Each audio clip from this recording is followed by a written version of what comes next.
বিক্রি করছিলাম। এই ভাই ভাই আপনার কোথা জানি দেখছিলাম ভাই। ভাই আমি আগে নারায়ণগঞ্জ ছিলাম ভাই।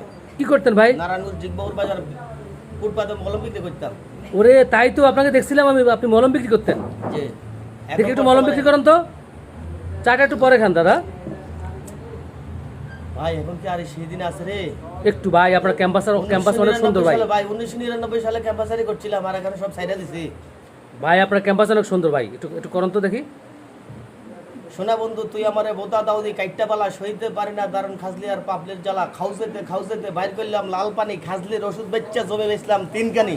এরকম ধরনের খাউস দাউদ চর্মরোগ একজিমা পাপলের যদি কারো কাছে থাকে আসেন আমার কোম্পানির নিকট, দেখুন আমার কোম্পানির লেভেল 326 রাউন্ডে কাজ চলে। লাখ লাখ বেলকি লাখ চোখে মুখে লাখ ইস্কা মালিকে বাম লাগান না মাত্র সঙ্গে সঙ্গে করে কাম। দিলকে করে জুদা জুদা দিলের খবর জানে খুদা জানে জানে ইনসানে। এই জিনিসের এই গুণ আছে আল্লাহ তাআলা দান করেছে। গাছের গোটা খাবাইয়া শক্তি দিলাম বাড়াইয়া বাবিরা কয় নষ্ট করছে, বুবুরা কয় তাবিজ করছে, পাড়া প্রতিবেশী কয় ভূত ধরছে। আমি বলি ও মিয়া ভাই তাকে কোনো তাবিজও করে নেই, ভূতও ধর নেই। সে সারাদিন চিন্তা করতে করতে শরীরটা কাষ্ঠের মতো শুকাইয়া গেছে। এটা কোনো আবুল মিয়ার পাগলা বলে নয় যায় মাল বানায় পোলাই বাসে খাইলে শরীরে কয় কি রে। 326 রাউন্ডে কাজ চলে। শেষ।